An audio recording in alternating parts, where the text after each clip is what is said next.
कौन से क्वेश्चन से है? 151। 151 में कोई डाउट? हाथ उठा देना। 52, 53, 54, 55। 55 में क्या है? करेक्ट क्या दिया है इसमें आंसर भाई? पढ़ना पड़ेगा, बता दो। 4 दिया है। Secretion of these glands constitutes plasma which is rich. अरे ये तो एनसीईआरटी की लाइन कंटिन्यूस हो गई है। विच ग्लैंड्स, वो जो है वो कंटिन्यूएशन में थर्ड दिया है, तो लिखना चाहिए था फोर्थ वाले, मतलब थर्ड के कंटिन्यूएशन में फोर्थ दे दिया ना इन्होंने। हाँ वो तो इसमें गलत क्या है?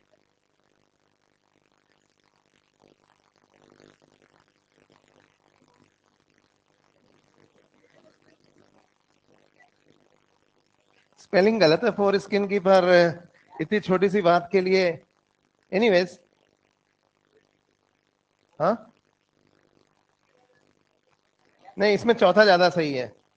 क्या करेंगे अभी, उसमें चौथा ज्यादा सही है क्योंकि फोर स्किन में जो भी है ना। और बोलो 55, 56, 57, 58, 57 कितने स्टेटमेंट जो है वो इनकरेक्ट हैं? कितने दिए भैया पहले बता दो यार, इतना टाइम नहीं है। मैंने दिया लेकिन बता दो। हाँ, 3 स्टेटमेंट गलत दिए हैं, तो पहले 3 ढूंढते हैं, 3 गलत हैं क्या? ओविडक्ट यानी कि फेलोपियन ट्यूब वाला हिस्सा, यूट्रस और वजाइना को फीमेल एक्सेसरी डक्ट्स कहते हैं। कहते हैं, क्या दिक्कत है? फेलोपियन ट्यूब इज अबाउट 10 से 12 मिलीमीटर मिलीमीटर लॉन्ग, है ना? गलत हो गई।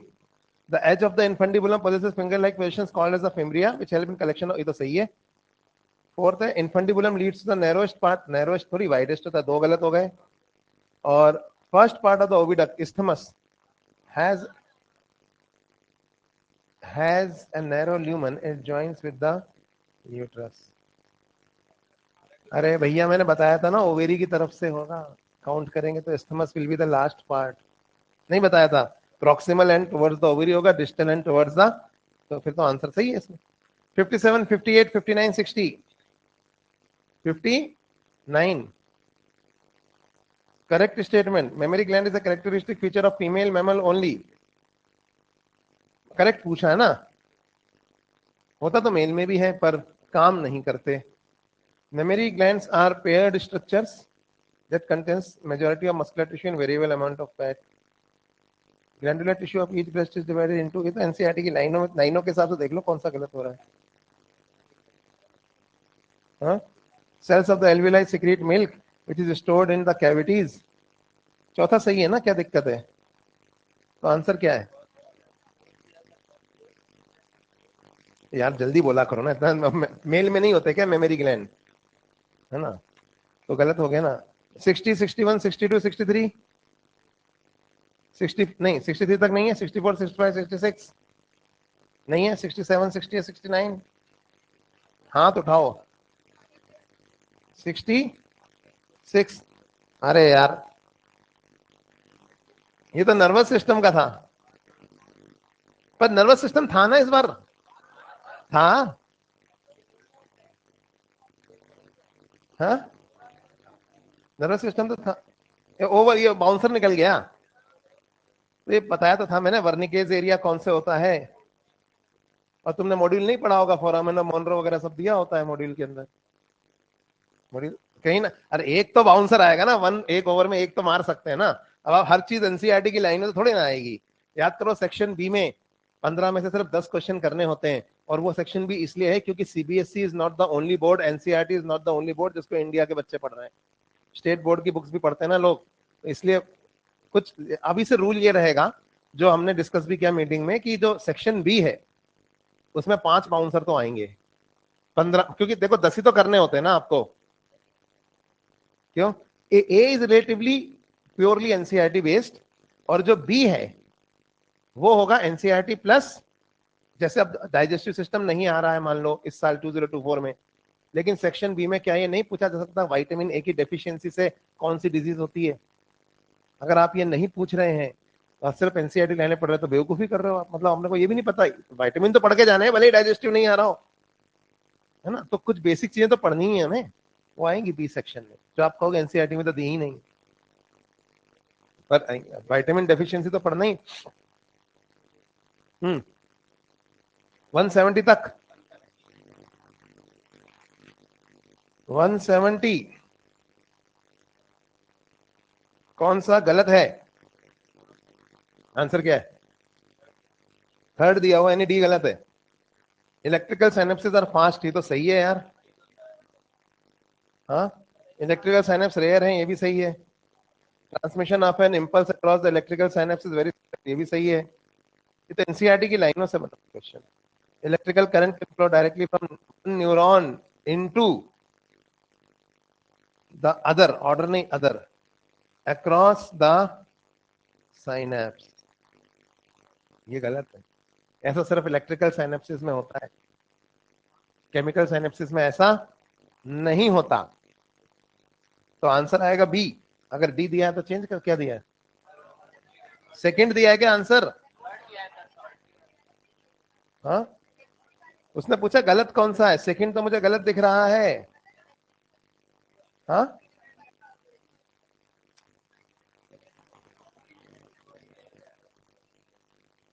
अगर क्वेश्चन है अबाउट इलेक्ट्रिकल साइनेप्सिस, तो electrical current can flow directly from one neuron to another in order,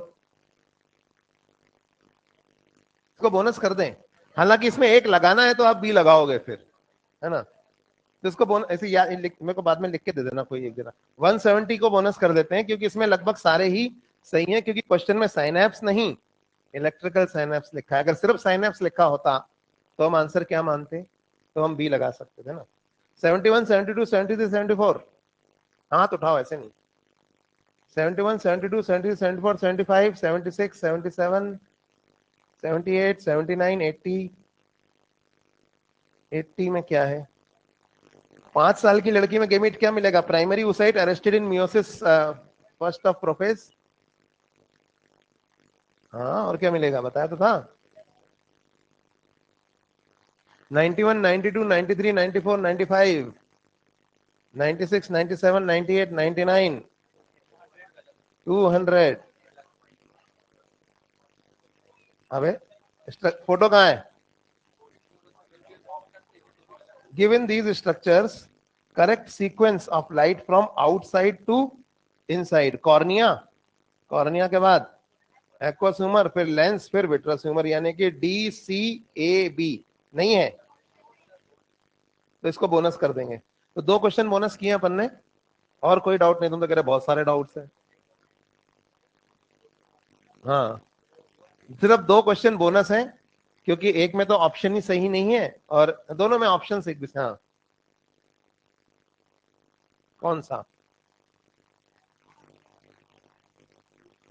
हाँ,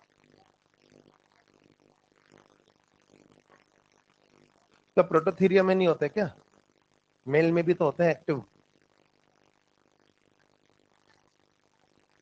क्या किसने बोला? मेमोरी ग्लैंड तो सब में एक्टिव होते हैं, प्राइमेट में ब्रेस्ट होती है additional fatty tissue, memory gland तो हर मैमल में होता है। गाय भैंस में ब्रेस्ट नहीं होती है, मैमल्स मेमोरी ग्लैंड तो होते ही है ना। चलिए, हो गया, कोई डाउट नहीं थे। किसने सारे सही करे? 50 के 50। हाँ, पॉसिबल ही नहीं था। 40 अगर कर लिया है ना तो आप परफेक्ट हो, मैं बता रहा हूँ, क्योंकि 40 से ऊपर कितनों के सही है? 40, 40 में आप परफेक्ट हो। मैं ये नहीं कह रहा कि 40 से कम सही करने पे आपका सिलेक्शन नहीं होगा, लेकिन 40 तो क्वेश्चन लेंदी भी लगे होंगे आपको, और सीधे ऐसे एक एक लाइन कौन पढ़ता है एनसीईआरटी की, आप सोच रहे होगे, है ना? तो यार एक एक लाइन तुम ही तो कहते हो पढ़ो पढ़ो। हाँ, तो डाउट तो, और डाउट है अगर किसी क्वेश्चन में तो बताओ। 2 क्वेश्चंस बोनस हैं क्योंकि उनमें आंसर सही है। ठीक है, तो बीच बीच में कभी भी बड़े दिनों से टेस्ट नहीं हुआ था, तो इस बार थोड़ा ग्रीन पिच आ गया, थोड़े से हार्ड टॉप चलने दो। हाँ, 5, 5 नवंबर को कॉमन टेस्ट है ना, होने दो। तुम ओनली ह्यूमन फिजियो तो हमारी तो हो चुकी है यार, मैंने तो नहीं बनाया वो पेपर। हाँ, या बनाया है क्या? 5 नवंबर में तो अभी टाइम है, हो सकता है मैं बनाऊं। मैंने अभी मेल चेक नहीं किया अपना, मेरे को सर बड़े पर बना दो, मैं चेक ही नहीं करता, लास्ट में देखता है ना। तो अगर मैं बनाऊंगा तो ह्यूमन फिजियो मतलब 11 ह्यूमन फिजियो में रिप्रोडक्शन को शामिल नहीं करते हैं, है ना। डाइजेशन से बेसिक क्वेश्चंस आ सकते हैं। बेसिक मतलब जैसे विटामिन डेफिशिएंसी या कुछ, या गैस्ट्रिन क्या करता है, सिक्रेटिन क्या करता है, क्योंकि वो तो एंडोक्राइन में भी दिए हैं ना। तो जितना बेसिक क्वेश्चन है उतना तो करना ही है, और वो चांसेस है कि वो बेसिक क्वेश्चन आएंगे तो हो सकता है चॉइस में आ जाए। लेकिन फिर आप चॉइस लेके बैठे हो तो जो चॉइस लेके तैयारी करता है वो कभी नीट क्लियर नहीं कर पाता है, याद रखना। कि यार ये बोर्ड नहीं है कि यार ये क्वेश्चन छोड़ देते हैं, ये टॉपिक छोड़ देते हैं, इसमें से एक कर लेंगे। वो ये कॉम्पिटिटिव एग्जाम है, ये पास करने के लिए नहीं है, ये ऊपर से मेरिट लेने के लिए। जैसे कॉकरोच छोड़ के जाते थे कई बच्चे, मैंने उनको बहुत बोला था कॉकरोच पढ़ के जाना, उसमें से क्वेश्चन आएगा। अरे सर आएगा भी तो है ना, चॉइस में आएगा। वो कॉकरोच अगर बाई चांस है ना, आपने जो दूसरा टॉपिक किया है उसका क्वेश्चन आप वहां नहीं सॉल्व कर पा रहे, तो कॉकरोच आपकी जान बचा सकता था वहां, क्योंकि उसमें से इजी क्वेश्चन पर आपने वो पढ़ा ही नहीं था। तो इसलिए चॉइस के हिसाब से तो पढ़ना ही नहीं होता कभी हमें को। कॉम्पिटिटिव एग्जाम है। चलो भाई, इवोल्यूशन स्टार्ट करते हैं। हमने ना लामार्क के बारे में पढ़ लिया था, ठीक है। आज हम बात करेंगे डार्विन के बारे में। अच्छा, अभी जो 50 क्वेश्चन मैंने दिए थे, मेरे ख्याल से इसमें से 40 तो डायरेक्टली एनसीईआरटी से थे। 40 तो डायरेक्टली एनसीईआरटी से थे ना। हाँ, 40 से ज्यादा ही होंगे, 42-43 तो डायरेक्टली एनसीईआरटी। तो वो क्यों नहीं हम सारे सही कर पा रहे हैं? क्योंकि हम लोग और ज्यादा उन लाइनों को पढ़ लेते हैं। क्या पिछले साल भी पढ़ी होगी आपने, आप उनको अरे हाँ ये वही था, ध्यान से देखो। मैंने आपको बोला भी था कि ना एक वर्ड उल्टा लिखा होगा और वही वर्ड आपको पकड़ना है। तो वो वर्ड आपको ये क्योंकि क्या है, सिलेबस कुछ ज्यादा मतलब क्वेश्चन जब इजी आता है ना, तो लोग वर्ड्स या लैंग्वेज में ही हार्ड करते हैं उसको। क्योंकि एनसीईआरटी की लाइनों में कुछ जितना दिया, अगर उसी से पूछना है तो वो एक वर्ड हल्का सा उल्टा लिखा होगा और आप जल्दबाजी में उसको डिटेक्ट नहीं कर पाओगे। ऐसी एरर हुई होगी ज्यादातर से, है ना। वो वर्ड निकल गया, आपको लगा सही है, ये तो पढ़ा था अपन ने, बाद में ध्यान, अरे यार ये तो गलत लिखा था। ये दोबारा भी हो सकता है आपके साथ, सेमी मेजर में, मेजर में, और नीट में तो होगा ही, है ना। 2-4 क्वेश्चनों में तो वो एक आध क्वेश्चन, तो ध्यान से पढ़ना है क्वेश्चन को। हाँ, थोड़ा सा लेंदी हो गया होगा पेपर, क्योंकि इतनी सारे, है ना, स्टेटमेंट्स नहीं आएंगे। पर ठीक है, अगर हम यहाँ पे 40 ओवर में टारगेट चेज करना सीखेंगे तो वहां जाके 50 ओवर में कर पाएंगे ना। तो थोड़ा तो स्ट्राइक रेट अपने को ज्यादा रखना ही। चलो भाई, इवोल्यूशन हमने ना लास्ट क्लास में लामार्क के बारे में पढ़ा था। कितने लोगों ने वो क्लास नहीं अटेंड करी थी? तो अपने आप पढ़ लिया आपने लामार्किज्म, क्योंकि हर चीज रिलेटेड होती है भाई। तो ऑनलाइन वाले तो पहले पढ़ चुके हैं, पर बाकी क्योंकि लामार्क से ने जो बोला उस पर बिल्डअप किया डार्विन ने, डार्विन पे नियो डार्विनिज्म आया, है ना। तो ये छोड़नी नहीं होती क्लासें। तो डार्विन के बारे में बात कर रहे थे अपन। डार्विन जो था, उसने एचएमएस बीगल जहाज पे दुनिया भर में घूम घूम कर बहुत सारी रिसर्च करी, और उसी वक्त ये रिसर्च और भी साइंटिस्ट कर रहे थे, जैसे स्पीमन वगैरह। और वो क्या नाम है उसका, जिसने सर्वाइवल ऑफ द फिटेस्ट दिया था, किसने दिया था? अरे मैं ही भूल गया नाम उसका। Spencer. Commonest mistake. Survival of the fittest किसने दिया? लोग बोलते हैं डार्विन ने, नहीं, स्पेंसर ने। नेचुरल सिलेक्शन और डिसेंट बाय मॉडिफिकेशन, ये वर्ड्स किसने दिए? ये डार्विन ने दिए, याद रखना बात, है ना। तो इस वक्त स्पेंसर भी कर रहा था, और भी साइंटिस्ट जो थे वो रिसर्च कर रहे थे, लेकिन जो क्रेडिट था वो सबसे ज्यादा डार्विन को मिला। रीजन क्या था कि डार्विन की थ्योरी वेल डॉक्यूमेंटेड थी, उसने हर चीज को लिखा था, नोट्स बनाए थे उसके। तो इवोल्यूशन में नोट्स बनाना बड़ा इंपॉर्टेंट होता है, इसलिए हम भी बना रहे हैं, है ना। और डार्विन माल्थस से बड़ा प्रभावित था। थॉमस माल्थस जो वैसे एक मैथमेटिशियन था, पर उसने एक थ्योरी दी थी कि जब कभी भी कोई भी स्पीशीज अनकंट्रोल्ड हो जाती है और बहुत ज्यादा पृथ्वी पर डोमिनेट करने लगती है, जैसे अभी कौन कर रहा है, ह्यूमंस, तो आ रहे हैं ना वायरस, है ना, और हम ही बना के मार रहे हैं खुद को ही। तो जब भी कोई स्पीशीज अनकंट्रोल हो जाती है तो कोई नेचुरल कैलामिटी आती है, नेचर इंटरफेयर करता है। और जब नेचर इंटरफेयर करता है तो फिर एक नेचुरल कैलामिटी आती है, और उस स्पीशीज की बहुत सारी पॉपुलेशन मारी जाती है, ठीक है। मतलब नेचुरल कैलामिटी आती है, फिर वो स्पीशीज कंट्रोल में आ जाती है, और फिर सारा इकोलॉजिकल बैलेंस हो जाता है। इकोसिस्टम इंबैलेंस जो होने लगा था ना, क्योंकि एक ही स्पीशीज डोमिनेट कर रही थी, तो वापस से बैलेंस हो जाता है। एपोकैलिप्स, है ना, कुछ ना कुछ आते रहते हैं। तो इस तरह से, तो डार्विन की भी हर कहानी में ना एक ट्रेजेडी जरूर होती थी, मतलब एक नेचुरल कैलेमिटी जरूर आती थी। और उस नेचुरल कैलेमिटी में जो बचे रहते थे उनको वो फिट कह देता था, और जो मर जाते थे उनको वो अनफिट कह देता था। क्योंकि डार्विन ने रिजल्ट्स लिखे थे किस पे? ऑब्जर्वेशंस पे। जैसे आप बताओ, ये पूरी क्लास है, साल भर तुम लोग पढ़ोगे और अपने अपने घर जाओगे, तुम में से सच है कुछ सेलेक्ट होंगे और कुछ नहीं होंगे। अब बताओ दुनिया किसे इंटेलिजेंट मानेगी? जो सेलेक्ट हो गया वो इंटेलिजेंट है, और जो नहीं सेलेक्ट हुआ वो इंटेलिजेंट नहीं है। अब ये तो चांस की बात है ना, कि पढ़े तो उनमें से भी बहुत ऐसे बच्चे थे, बहुत मेहनत करके पढ़े थे, लेकिन नहीं हुआ उनका सिलेक्शन, क्योंकि जो वो पढ़ के गए थे उसमें से नहीं आया, चॉइस में छोड़ गए वो कुछ टॉपिक्स, है ना। पढ़े तो वो भी थे लेकिन उनकी किस्मत खराब थी, और दूसरे जो थे उनमें भी कुछ ऐसे थे जो चॉइस में छोड़ के गए थे टॉपिक्स, लेकिन उनका वाला आ गया, वो सेलेक्ट हो गए। और कुछ तो होने ही थे सेलेक्ट, क्योंकि वो पूरा पढ़ के गए थे। तो क्या होता है, natural selection is also a matter of chance की हालात क्या है उस वक्त, और जरूरी नहीं मतलब जो फिट है वो सरवाइव करेगा, या जो सरवाइव कर गया उसे हमने फिट का टैग दे दिया, दूसरा वाला सही है। जो सेलेक्ट हो जाता है वो इंटेलिजेंट हो जाता है, जो नहीं सेलेक्ट हुआ उसको हम नालायक कह देते हैं, है ना। ऑब्जर्वेशंस, डार्विन ने अपने सामने पूरा एवोल्यूशन थोड़ी देखा था हजारों सालों तक, तो उसने जो देखा, उसने देखा जो स्पीशीज बच गई उसको उसने फिट कहा, और जो नहीं बची उनको क्या कहा उसने? अनफिट। तो उसका रिजल्ट बेस्ड था उसका सारा अप्रोच, कि जो रिजल्ट्स आए उसके बेस पे उसने लिख दिया ये डफर है, ये इंटेलिजेंट है, ये फिट है, ये अनफिट है। तो उसकी हर कहानी में एक नेचुरल कैलेमिटी आती थी, और डार्विन का ये कहना था कि वेरिएशंस तो अपने आप आती हैं। पहले पूरी थ्योरी आप सुन लो, फिर हम उसको तरीके से समझेंगे। उसने कहा वेरिएशंस पैदा होती रहती हैं, फिर उन वेरिएशंस में से हालात, जब नेचुरल कैलेमिटी आती है तो कुछ वेरिएशंस उन कैलेमिटीज को झेल जाती हैं, वो फिट हो जाती हैं, और जो नहीं झेल पाती वो अनफिट हो जाती है। लेकिन नेचर कुछ अच्छा नहीं करता, नेचर बस एक नेगेटिव प्रोसेस करता है। According to Darwinism, natural selection was a restrictive and directive process, while according to neo darwinism जो हम बाद में पढ़ेंगे, natural selection is a constructive process. मैं दोनों में अंतर, आप ये वर्ड्स याद रखना मेरे, ये मैं आपको अगले 2 लेक्चर में आगे बताऊंगा। तो अभी डार्विनिज्म पढ़ते हैं। जो 2 की कॉन्सेप्ट थे डार्विन की थ्योरी के, इसको हम डार्विनिज्म कहते थे, वो थे जिन पे डार्विनिज्म बेस्ड था। ये थे ब्रांचिंग डिसेंट और नेचुरल सिलेक्शन।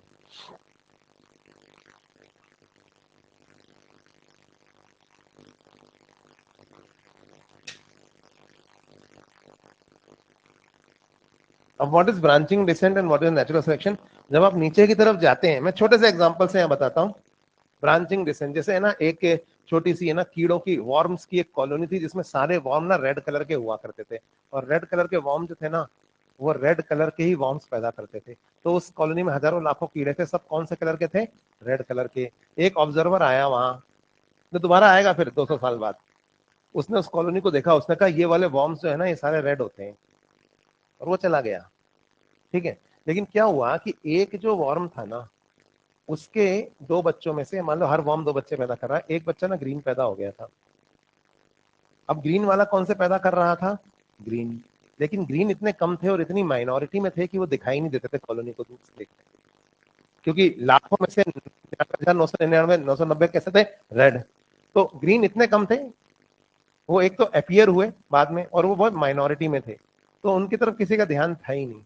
वो ग्रीन एक्चुअली ऑब्जर्व नहीं हो पाते थे। तो ऑब्जर्वर क्या बोल के गया कि ये तो रेड होते हैं, चला गया। अब क्या हुआ, 1 लाख कीड़े हो गए। 99,000 कैसे थे? रेड। और 1,000 कैसे थे? ग्रीन। ये आपस में एक दूसरे से compete करते थे रिसोर्सेज के लिए, रेड वाले ज्यादा थे, रेड वाले ग्रीन वालों को दबा के रखते थे, उनको रिसोर्सेज कम मिलते थे, फिर भी किसी तरह जिंदा थे ग्रीन वाले थोड़े से, पर दिखते नहीं थे ज्यादा, उनका कोई इन्फ्लुएंस नहीं था पूरी कम्युनिटी पे। फिर एक दिन क्या हुआ, ये तो था ब्रांचिंग डिसेंट, आप नीचे जा रहे हो और ब्रांच हो रहे हो, यानी पॉपुलेशन इंक्रीज हो रही है और उसमें कुछ वेरिएशन भी थोड़ी बहुत आ रही है with time, generation after generation थोड़ी सी आ रही है। अब दूसरा पार्ट, नेचुरल सिलेक्शन। एक दिन क्या हुआ, कहीं से इस कॉलोनी के ऊपर से, इस कीड़ों की कॉलोनी ऊपर से पक्षियों का एक झुंड गुजरा जो इन कीड़ों को खाता था। ये थी नेचुरल कैलेमिटी। और लेकिन संयोग देखिए कि वो जो पक्षी थे वो कलर ब्लाइंड थे, उनको ना ग्रीन कलर दिखाई नहीं देता था। तो उन्होंने शिकार किया किसका? रेड वालों का। उनको मारते चले गए, खाते चले गए, ग्रीन उन्हें दिखे ही नहीं। नेचुरल कैलेमिटी आई चलेगी। 1 लाख में से 99,000 रेड थे और 1,000 ग्रीन थे। उन 99,000 में से ये 98,900 खा गए। 10-20 कोई भी वेरिएशन पूरी तरह गायब नहीं होती, 10-20 रेड वाले बचे बस, और ग्रीन सारे बच गए। क्यों? क्योंकि वो दिखाई नहीं दिए। तो natural selection was a matter of chance कि वो जो पक्षी थे वो कलर ब्लाइंड किस कलर के लिए थे, है ना। तो वो चले गए। अब इनके मजे आ गए ग्रीन वालों के। अब कॉलोनी तो बहुत बड़ी और रहने वाले सिर्फ 1000 ये और 10-20 वो लाल। तो इन्होंने वो जो मरे थे ना हजारों, उनके रिसोर्सेज पर कब्जा कर लिया। ठीक है, उनके रिसोर्सेज पर कब्जा कर लिया और अपनी पॉपुलेशन तेजी से बढ़ानी शुरू करी। अगले 100-200 सालों में ग्रीन ग्रीन हो गए मेजोरिटी में। अब 1 लाख फिर से हो गए, लेकिन इस बार 99,000 कैसे थे? ग्रीन। और सिर्फ 1,000 कैसे थे? रेड। अब वही ऑब्जर्वर दोबारा आया, उसने बोला अरे ये कीड़े चेंज हो गए, पहले ये रेड हुआ करते थे अब ये ग्रीन हो गए हैं। देखो, कीड़े चेंज नहीं हुए, जो ग्रीन था रेड था वो रेड ही मरा, ये ग्रीन दूसरा है। पॉपुलेशन चेंज हो गई, समझ में आई बात? सो इवोल्यूशन हुआ है, चेंज हुआ है। What is the unit of evolution? Population. Change किसमें दिखा? हुआ तो इंडिविजुअल में, पर हमें किसमें दिखा? हम ऑब्जर्वर, जो एग्जामिनर है, तुम्हें कितना भी आता हो, एग्जामिनर तुम्हें जो मार्क्स देगा वही तो तुम्हारा स्कोर रैंक तय करेंगे कि तुम पास हो रहे हो या फेल हो रहे हो। तो चेंज तो यार इंडिविजुअल में आया था ना, रेड से कोई ग्रीन पैदा हुए थे किसी के घर में दो। लेकिन एग्जामिनर यानी नेचर जो है सेलेक्ट कौन करेगा? एग्जामिनर कौन है? और इवोल्यूशन जो हमें दिखता है वो क्या दिखा कि रेड वाले जो है वो ग्रीन वालों में बदल गए, जबकि रेड वाला रेड ही मरा था, ये ग्रीन दूसरे थे जिन्होंने अपनी पॉपुलेशन बढ़ा दी। तो unit of evolution therefore is population. जो चेंजेस हमें ऑब्जर्व होते हैं, इवोल्यूशनरी चेंजेस, वो हम ऑब्जर्व किसमें करते हैं? पॉपुलेशन में, भले होते वो इंडिविजुअल में हो, है ना। तो यूनिट ऑफ इवोल्यूशन हमने किसको कहा? पॉपुलेशन को। इंडिविजुअल को क्या कहा हमने? Site of evolution. बात समझ में आ रही है? तो इवोल्यूशन की यूनिट होती है पॉपुलेशन, और पॉपुलेशन में चेंजेस दिखते हैं तो वो उसने टैग लगा दिया कि ये रेड थे इवॉल्व हो गए ग्रीन में बदल गए, है ना। Branching descent, and then the second natural force which operated on it was natural selection, nature's force, है ना, which led to evolution. So ये दो की कॉन्सेप्ट थे, ये तो मैंने दोनों की कॉन्सेप्ट बताए। अब इसकी थ्योरी को पढ़ते हैं। इसकी थ्योरी के 7 पॉइंट्स थे। पहला पॉइंट था रैपिड मल्टीप्लिकेशन। इसने कहा सभी जानवर अपनी पूरी पोटेंशियल से मल्टीप्लाई करते हैं और ज्यादा से ज्यादा बच्चे पैदा करने की कोशिश करते हैं। All animals multiply at maximum potential. इसका एक ही एक्सेप्शन है, कौन? ह्यूमंस। ये फैमिली प्लानिंग सिर्फ कौन करता है बताओ? ह्यूमंस। और हम ही करवाते हैं जानवरों की जबरदस्ती, इनके कैस्ट्रेट कर दो, इनकी पॉपुलेशन बढ़ रही है ना। तो all animals multiply at their maximum biotic potential. बात समझ में आ रही है? और ज्यादा से ज्यादा बच्चे पैदा करने की कोशिश ये सभी जानवर करते हैं। हम लोग जो कॉन्ट्रासेप्शन पढ़ रहे हैं वो नेचुरल है या अननेचुरल है? वो अननेचुरल है ना। और पुरानी बुक्स में उसको क्यों गलत मानते थे सब रिलीजियस किताबों में? क्योंकि आप एक नेचुरल चीज जो भगवान ने या खुदा ने बना के दी है, हम उसे रोकना चाह रहे हैं। हाँ ठीक है, उसमें हमारा अपना स्वार्थ था इसलिए हमने किया। तो all animals multiply at the maximum, at their maximum biotic potential. और उनका जो रेट ऑफ मल्टीप्लिकेशन होता है ना, ये उनके लाइफ स्पान के कैसे होता है? प्रोपोर्शनल, इनवर्सली प्रोपोर्शनल होता है। समझ में आई बात?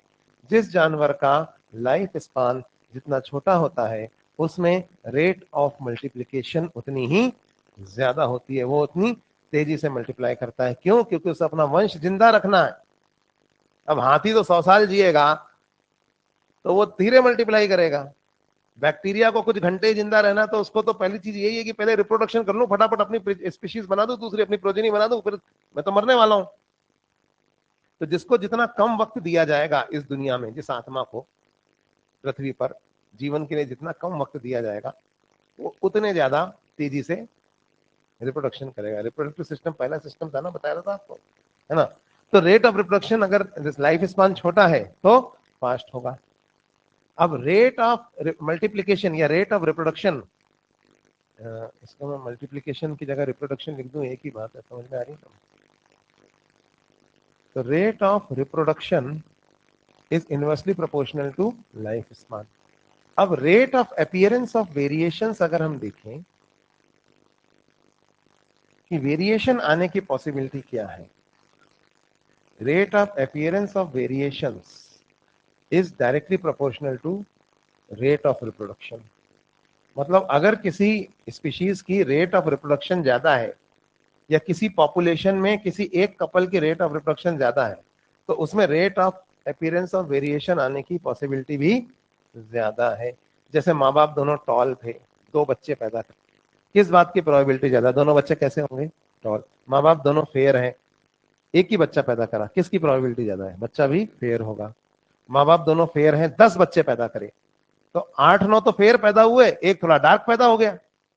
माँ बाप टॉल है, 10 बच्चे पैदा करेंगे तो 9 नॉर्मल पैदा होंगे, एक थोड़ा कम हाइट का भी हो सकता है, ड्वार्फ नहीं कह रहा हूं पर रिलेटिवली कम हाइट का, ऐसा हो सकता है ना। तो ज्यादा बच्चे पैदा, माँ बाप दोनों इंटेलिजेंट है, बच्चे दो हैं, बच्चे भी इंटेलिजेंट है, माँ बाप दोनों इंटेलिजेंट है, 10 बच्चे पैदा करे, एक भी पैदा हो सकता है। माँ बाप नॉर्मल है, दो बच्चे पैदा करे, बच्चे भी नॉर्मल है। माँ बाप अब नॉर्मल है, नहीं माँ बाप नॉर्मल है लेकिन 10 बच्चे पैदा करे, एक पागल पैदा हो गया। माँ बाप नॉर्मल है, बच्चे नॉर्मल है, 10 बच्चे पैदा करे, एक एल्बिनो पैदा हो गया। नॉर्मल कलर था ब्राउन कलर माँ बाप का, एक बच्चा जो है वो सूर्यमुखी पैदा हो गया, एल्बिनो पता ना आपको, वो एंजाइम नहीं है उसके अंदर टायरोसिनेज वाला, तो मेलानिन नहीं बन रहा उसके अंदर, तो अंग्रेज जैसे लगते हैं वो एकदम गोरे गोरे, नहीं देखा ऐसा, मेलानिन है ही नहीं स्किन में, आंखें भी लाल, आप समझते कोई foreigner, hello sir which country, वो कहता कहीं, तो कहता अबे तो यहीं रहता है कहीं, है ना। तो उसको देख के पता लगता है ना कि तो वो क्या है, वो नॉर्मल माँ बाप के पैदा हुआ है। अब ये भी कोई जरूरी नहीं कि उन माँ बाप ने 10 बच्चे पैदा करो तो ही ऐसा पैदा हुआ हो, लेकिन प्रोबेबिलिटी क्या है, ज्यादा बच्चे पैदा करोगे तो रेट ऑफ रिप्रोडक्शन ज्यादा होगा, तो rate of appearance of variation भी ज्यादा होगी। अब वेरिएशन ज्यादा आएंगी तो ही तो चेंज आने का चांस होगा, नहीं होगा बताओ। चेंज मतलब क्या होता है, चेंज मतलब होता है इवोल्यूशन, इवोल्यूशन मतलब ही चेंज होता है, पता है कि नहीं आपको। That means rate of evolution is directly proportional to the rate of reproduction. Rate of appearance of variation is actually the rate of evolution.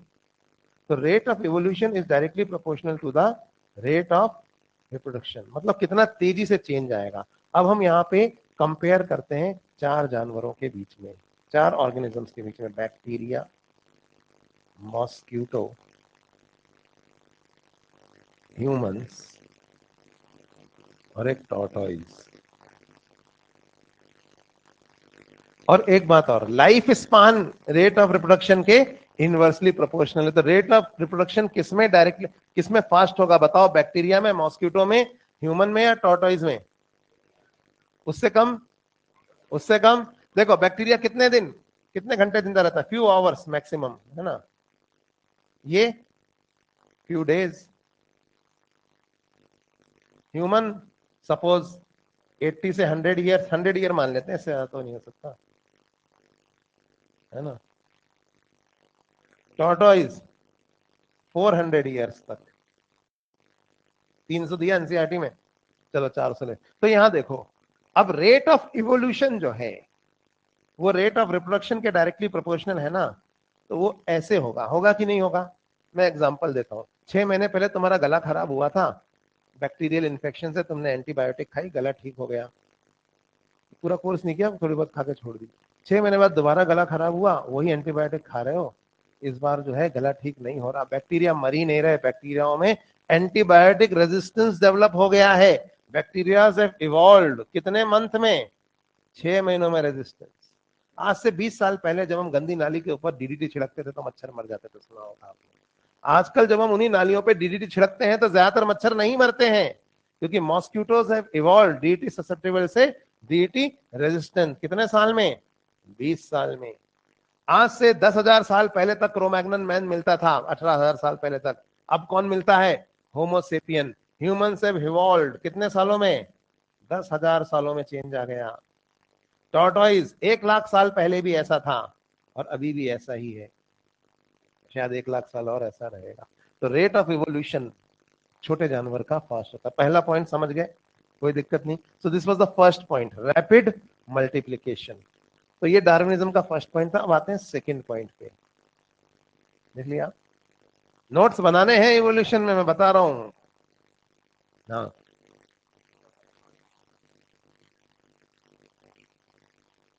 ये लो, ये भी नहीं पता आपको, आप बताओ आप।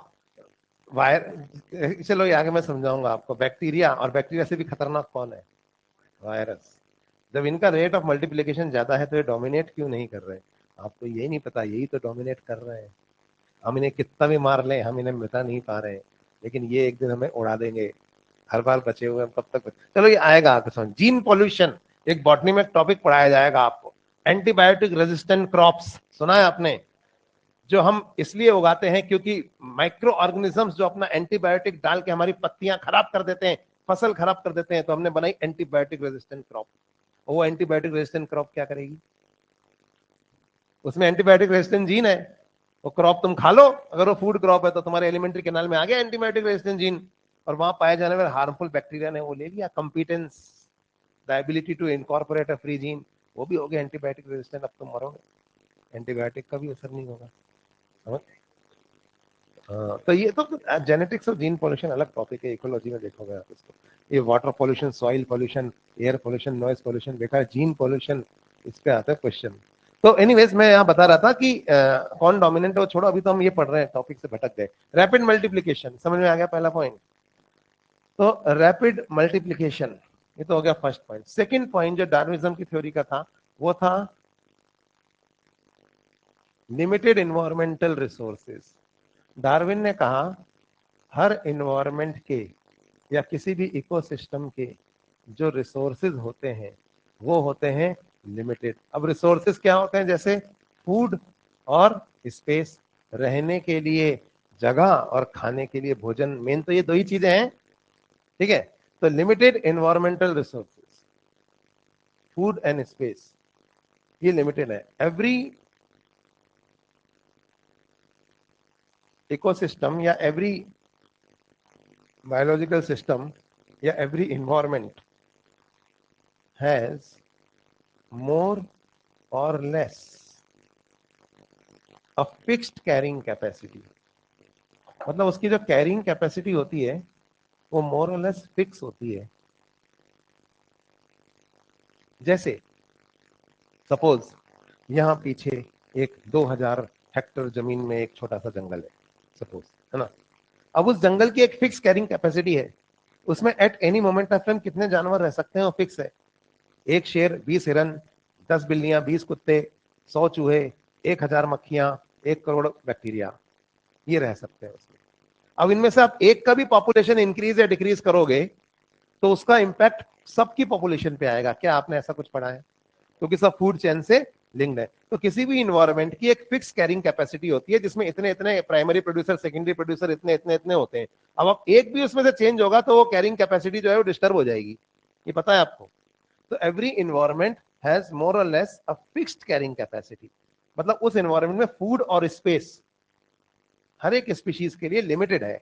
उस जंगल में खरगोश के लिए एक लिमिटेड अमाउंट में वेज फूड है, शेर के लिए एक लिमिटेड अमाउंट में नॉन वेज है ना। तो जिसके जो चाहिए वो एक लिमिटेड है।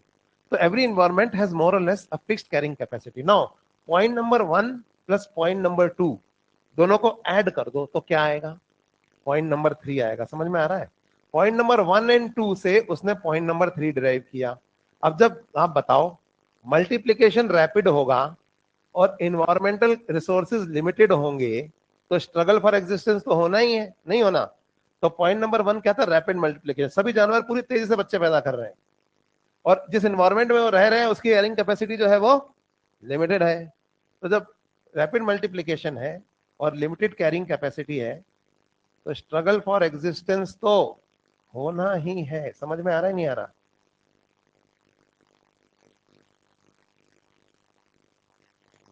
ठीक है, तो स्ट्रगल फॉर एग्जिस्टेंस तो होना ही है। तो ये स्ट्रगल फॉर एग्जिस्टेंस होगा पॉइंट नंबर 1 और 2 की वजह से। तो every animal in its life time faces 3 kinds of struggle. Every organism in its lifetime encounters any या all 3 काइंड ऑफ स्ट्रगल्स। मतलब हो सकता है किसी को कोई एक फेस करे, कोई 2 फेस करे, या कोई तीनों तरह का फेस करे। समझ में आ रही है बात? ऑल 3 काइंड्स क्या है ये ऑल 3 काइंड्स? तो 3 तरह का स्ट्रगल फॉर एग्जिस्टेंस होता है। देखिए, पहला होता है इंट्रा स्पेसिफिक, इसको हम कंपटीशन भी कहते हैं, स्ट्रगल या कंपटीशन। तो पहला होता है इंट्रा स्पेसिफिक कंपटीशन, दूसरा होता है इंटर स्पेसिफिक कंपटीशन, और तीसरा होता है इन्वायरमेंटल स्ट्रगल। तो तीन तरह की स्ट्रगल कोई भी जानवर अपने लाइफ टाइम में फेस करता है। अब इंट्रा स्पेसिफिक कंपटीशन क्या है? जैसे सेम स्पीशीज के बीच में कंपटीशन, खरगोश और खरगोश, या हिरन और हिरन, है ना। तो डियर डियर कर देते हैं, मान लीजिए सभी खरगोश या सभी हिरन एक सी जगह पे रहते हैं, सभी खरगोश या सभी हिरन एक सा खाना खाते हैं, तो उनका फूड और स्पेस क्या है बताओ? कॉमन है। सो सेम स्पीशीज के बीच में कंपटीशन है, तो कंपटीशन मोस्ट फियर्स है। Intra specific competition is the most fierce struggle, सबसे भीषण संघर्ष है ये। क्यों है? Due to common food and space. नहीं आ रही बात समझ में? तो ये सबसे फियर्स कंपटीशन है क्योंकि फूड और स्पेस कॉमन है। तो ये सबसे भीषण संघर्ष है। और एक संघर्ष होता है इंटर स्पेसिफिक कंपटीशन, दो जो अलग अलग स्पीशीज के बीच में हो रहा है, जैसे डियर और टाइगर। हिरन भाग रहा है आगे आगे, शेर भाग रहा है पीछे पीछे। हिरन अपनी जान बचाने के लिए भाग रहा है और शेर भी अपनी जान बचाने के लिए भाग रहा है। हिरन इसलिए भाग रहा है कि पकड़ में आ गया तो मर जाएगा, शेर इसलिए भाग रहा है कि इसको पकड़ के नहीं खा पाया तो वो मर जाएगा। ठीक है, तो यहाँ पे this is the most fierce struggle. तो इंट्रा स्पेसिफिक कॉम्पिटिशन था क्योंकि वो सेम स्पीशीज के बीच में होता है। जैसे आज नीट के लिए सारे कौन हैं जो आपस में लड़ रहे हैं? ह्यूमंस। सबको एमबीबीएस, गधे थोड़ी बैठे हैं यहाँ पे। इंसान और गधों के बीच में कंपटीशन हो रहा है तो इंसान जीत जाएंगे, गधे हार जाएंगे, सारे ह्यूमंस हैं। अब कुछ ह्यूमंस जो है वो गधे बन गए, बात अलग है, इमोशंस लगा रहे, दिमाग लगाना चाहिए। लेकिन हाँ, बात यही है कि सेम स्पीशीज है, तो सेम स्पीशीज होगा, मोस्ट फियर्स स्ट्रगल होगा। लेकिन दो अलग अलग स्पीशीज के बीच को क्या बोलते हैं? जैसे डियर और टाइगर के बीच का, इसे कहते हैं inter specific. This is the most potent force for evolution. ये रहा आपके नीट का क्वेश्चन इस बार का, विच इज द, देखो सबसे भीषण संघर्ष कौन सा है? Intra specific. लेकिन सबसे स्ट्रॉन्ग फोर्स फॉर एवोल्यूशन कौन सी है? Inter specific. हालांकि तीनों से एवोल्यूशन होता है, लेकिन तीनों में अगर एक पूछा जाए सबसे पोटेंट फोर्स कौन सी है, तो तीनों ही इवोल्यूशन फंक्शन है, तो वो है इंटर स्पेसिफिक। अब तीसरा है इन्वायरमेंटल। इन्वायरमेंटल क्या होता है? जब इन्वायरमेंटल स्ट्रगल आपको फेस करना पड़ता है, नेचुरल कैलेमिटीज, जैसे मान लीजिए बाढ़ आ गई, गर्मी पड़ रही है, आग लग गई, अर्थक्वेक ही आ गया, अकाल पड़ गया। समझ में आ रही है बात? गर्मी पड़ रही है, ठंड पड़ रही है बहुत ज्यादा, तो ये इन्वायरमेंटल स्ट्रेसेस हैं जिनकी वजह से जानवर को स्ट्रगल करना पड़ा है। So there are three types of struggles. Intra specific struggle जो वो अपनी स्पीशीज से करता है, इंटर स्पेसिफिक स्ट्रगल जो वो दूसरी स्पीशीज के साथ करता है, और तीसरा इन्वायरमेंटल स्ट्रगल जो वो सरवाइव करने के लिए इन्वायरमेंट के साथ करता है। क्या आपको ये तीनों बात समझ में आ रही हैं? तो ये तीन तरह की स्ट्रगल कोई भी ऑर्गेनिज्म अपने जीवन में फेस करता है। अब आप इकोलॉजी पढ़ोगे तो उसमें एक लाइन लिखी है, inter specific competition is the most potent force for evolution. Force तो वर्ड लिखा ही नहीं है, यही तो क्वेश्चन। तो इकोलॉजी पढ़ी है आपने? नहीं पढ़ी? पढ़ोगे ना, पहले 11th में तो 12th में तो पढ़ी होगी, 12th करके बैठे हो यहाँ। तो वहां ये नहीं पढ़ा था आपने? इकोलॉजी की एनसीईआरटी में लिखा हुआ है most potent force for evolution is inter specific competition. कितने लोगों ने पढ़ा? वाई? मतलब ऐसे ऐसे तो आपको पूरी इकोलॉजी पढ़ा देंगे, उसके बाद भी ये नहीं बताएंगे कि ये क्यों है। बस रख लो, ये नीट में 2 बार आ चुका है, एआईपीएमटी में भी पहले आ चुका है। सबसे पोटेंट फोर्स और रिवोल्यूशन कौन सी है? इंटर स्पेसिफिक कॉम्पिटिशन, ना कि इंट्रा स्पेसिफिक। मैं अभी आपको तीनों के एग्जाम्पल बताऊंगा। इंट्रा स्पेसिफिक कॉम्पिटिशन का एग्जाम्पल बताता हूं मैं आपको। इंट्रा स्पेसिफिक का। डार्विन फिंचेस याद आई आपको? अपनी ही स्पीशीज में कंपटीशन हो रहा है, याद आया नहीं आया? इंटर स्पेसिफिक, इसका मैं अब बताऊंगा, थोड़ी देर के लिए रुको, है ना। और इन्वायरमेंटल, और जिराफ की गर्दन वाला याद करो, ये भी बताऊंगा मैं अभी कि घास सूख गई, ये हम आएंगे, तो ये अभी हम पढ़ेंगे तीनों। पर इंटर स्पेसिफिक कॉम्पिटिशन क्यों सबसे पोटेंट फोर्स फॉर एवोल्यूशन है? एक्चुअली क्या होता था, बहुत से बच्चे इकोलॉजी पढ़ने के बाद मेरे पास आते थे, तो वो भी वो कहते हाँ लाइन तो पढ़ी है, हमें सर जी ने अंडरलाइन भी करा दी है कि आएगा, लेकिन ये क्यों है, why is it most potent in दोनों से ज्यादा, या इंटर स्पेसिफिक से ज्यादा क्यों है? मैं आपको समझाता हूँ। जैसे इस क्लास में दो तरह के लोग हैं, स्पीशीज, दो स्पीशीज है इस क्लास में, एक है स्टूडेंट्स और एक है टीचर्स। आप एक स्पीशीज हो, मैं दूसरी स्पीशीज हूँ, ठीक है। अब इस क्लास में 100 बच्चे हैं, जिसमें से मेजॉरिटी जो है ना वो नालायक है, वो पढ़ना नहीं चाहते, वही आगे वाली सीटों पे बैठे हुए हैं, और वो पढ़ने वाले बच्चों को पीछे धकेल दिया है, नहीं यहां नहीं बता रहा हूं, उनको सीट नहीं दे रहे बैठने की, तो पीछे जाओ, हम आगे बैठ गए, बड़ा बड़ा नहीं ये तो एनसीईआरटी में दिया ही नहीं है, ये भी नहीं दिया, ये भी नहीं दिया, वो टीचर को भी नहीं पढ़ाने दे रहे, क्लास खराब करके रखी हुई, और जो पढ़ने वाले उनको पीछे धकेल दिया, तो क्लास का माहौल है खराब। लेकिन ये आपस में भिड़ रहे हैं एक दूसरे से, क्योंकि मेरे को बैठना है इस सीट पे, वो कहता नहीं मुझे भी यहीं बैठना है। तो ये स्टूडेंट्स का आपस में जो कंपटीशन है, ये क्या है बोलो? ये है इंट्रा स्पेसिफिक, स्टूडेंट स्टूडेंट, क्योंकि सब कौन है?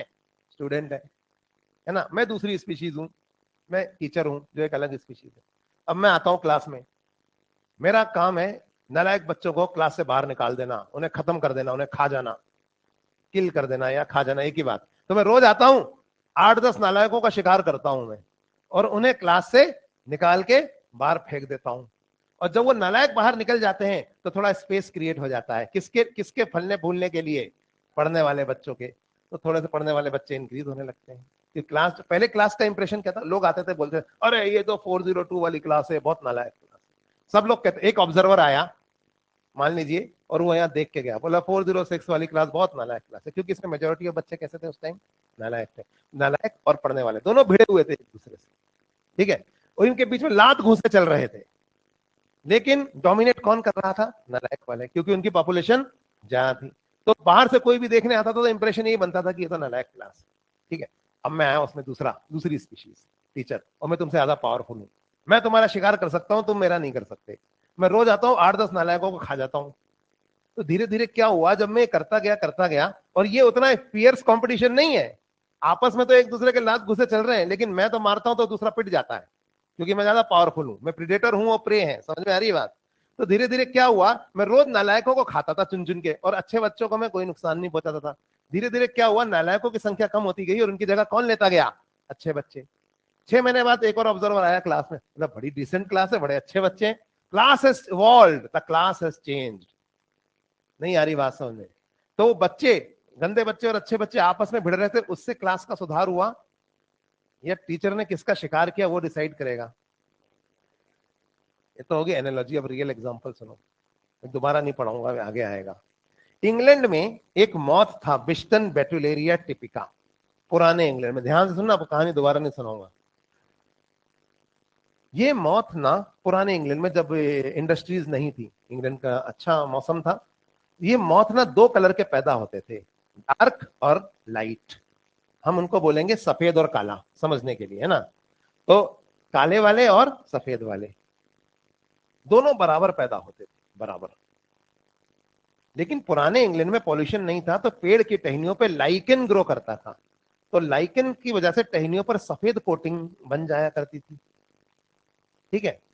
तो जब उन्हीं टहनियों पर ये ब्लैक मॉथ रहा करते थे सारे, चाहे ब्लैक हो चाहे व्हाइट हो, दोनों उन्हीं टहनियों पर रहते थे और एक जैसा फूड खाते थे।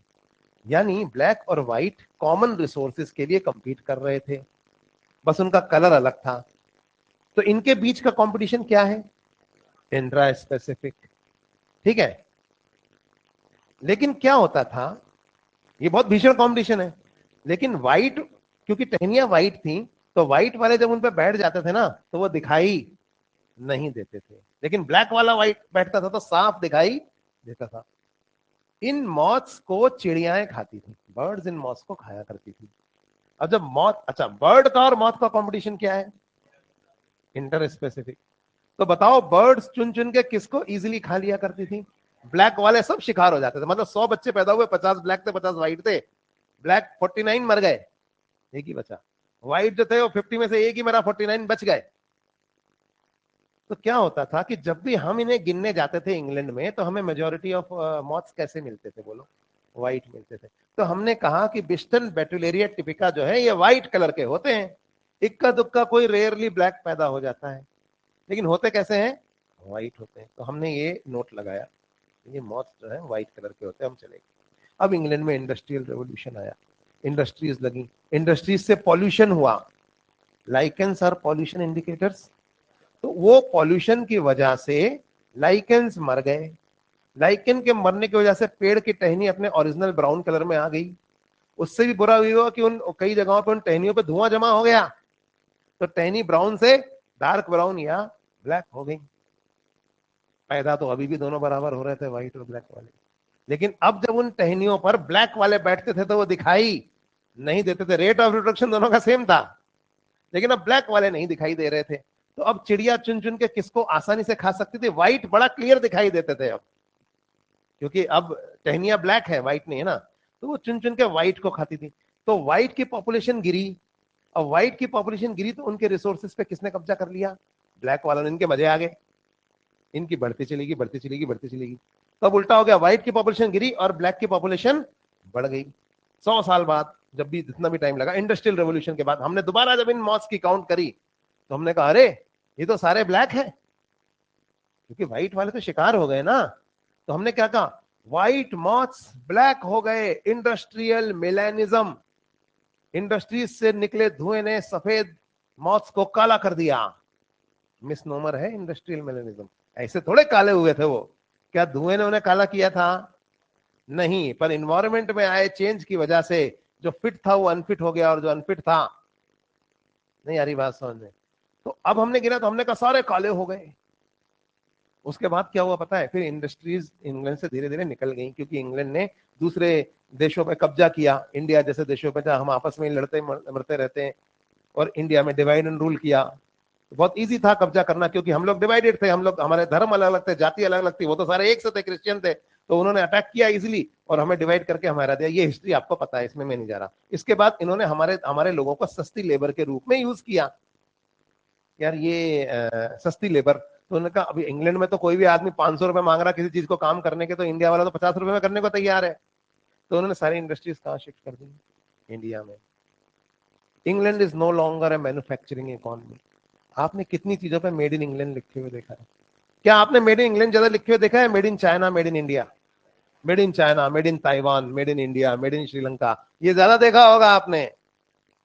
जितनी भी चीजें होती हैं मेड इन, है ना? क्यों? क्योंकि यहाँ लेबर सस्ती है। इंडिया में, चाइना में। Made in England, made in USA, कितनी चीजें यूज करते हैं। वो कंपनीज भी वहां, वहां की कंपनी, अमेरिकन कंपनी का, जरूर हम लिवाइस का जीन्स पहन रहे हैं, लेकिन वो लिवाइस का जीन्स पे देख रहे हैं ना, मेड इन बांग्लादेश लिखा होगा। समझ में आ रही बात? नहीं आ रही? तो मैन्युफैक्चरिंग का, तो इंडस्ट्रीज हट गई। अब जब इन इंग्लैंड से इंडस्ट्रीज हटी, तो वहां पे पॉल्यूशन का लेवल गिरा। और जब वहां पॉल्यूशन का लेवल गिरा, तो फिर से एक बार लाइकेंस जो थे टहनियों पर ग्रो करने लगे। तो टहनियां फिर से कैसी होने लग गई? व्हाइट होने लग गई। और जब टहनियां फिर से व्हाइट होने लग गई, तो व्हाइट वालों को पुराना प्रोटेक्टिव एडवांटेज मिल गया, लेकिन ब्लैक वाले अपना एडवांटेज लूज कर गए। अब टहनियां व्हाइट हो गई, तो फिर से कौन सा ज्यादा दिखाई देने लगे? ब्लैक वाले। तो किसका शिकार ज्यादा हुआ? कौन ज्यादा बचे? व्हाइट। तो फिर से पॉपुलेशन में शिफ्ट आया। शिफ्टिंग सैंड ड्यून कर्व्स सुना है आपने? रेगिस्तान के रेत के कभी इधर कभी इधर, क्योंकि इन्वायरमेंट चेंज हो रहा है। तो नेचुरल सिलेक्शन की पॉलिसी भी चेंज हो रही है। अब क्या हो रहा है कि वापस से वहां पे व्हाइट वाले ज्यादा हो गए आजकल के इंग्लैंड में, और ब्लैक वाले वापस से कम हो गए। तो हमने कहा देखा, पॉल्यूशन हटा तो इंडस्ट्रियल मेलनिज्म हट गया। बेवकूफों ने कहा, मतलब, है ना, जिनको एवोल्यूशन नहीं पता था। और फिर से गोरे हो गए, फिर से सफेद हो गए। देखो मॉथ्स जो ब्लैक हो गए थे। और ये जो गोरा काला होना है, ये थोड़े सच है। ये तो ये है कि किसकी पॉपुलेशन बढ़ रही है और किसकी घट रही है। तो ये मॉथ्स आपस में एक दूसरे से बुरी तरह लड़ते थे, ब्लैक और व्हाइट। इनके बीच का कंपटीशन ज्यादा फियर्स था। लेकिन क्या इससे इवोल्यूशन हुआ? इवोल्यूशन मतलब ब्लैक वाले व्हाइट में बदल गए या व्हाइट वाले ब्लैक में बदल गए? नहीं हुआ ना। चिड़िया किसे ज्यादा खाएगी, वो डिसाइड करेगा कि इवोल्यूशन ये डायरेक्शन में होगा कि ये डायरेक्शन में होगा। नहीं आ रही बात समझ? तुम लोग आपस में लड़ते रहो, टीचर किसको बाहर निकालेगा वो चीज डिसाइड करेगी कि क्लास कैसी बनेगी। नहीं आ रही बात समझ? तो inter specific competition is a more potent force for evolution, although intra specific competition is a more fierce struggle. कितने लोगों को समझ में आ रहा है? आ रहा है समझ में? है ना? तो इसलिए ये मोर फियर्स स्ट्रगल है। तो ये तीन तरह के कॉम्पिटिशन तक है। ये हो गया तीसरा step in struggle for existence. इसके बाद आता है चौथा पॉइंट, 1 + 2 gives 3, है ना? अभी 4 + 5 will give 6 and 7, वो हम देखेंगे आगे। Third point, first and second मिलके थर्ड को दिया, यहाँ पे एक चेन रुक गई। अब दूसरी फोर्थ पॉइंट जो डार्विन ने दिया,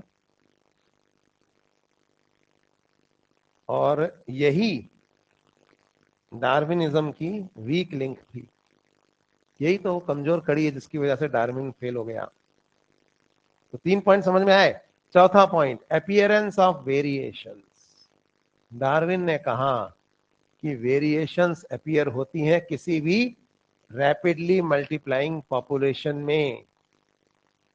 rate of appearance of variation is directly proportional to rate of reproduction. ये बोला था ना उसने।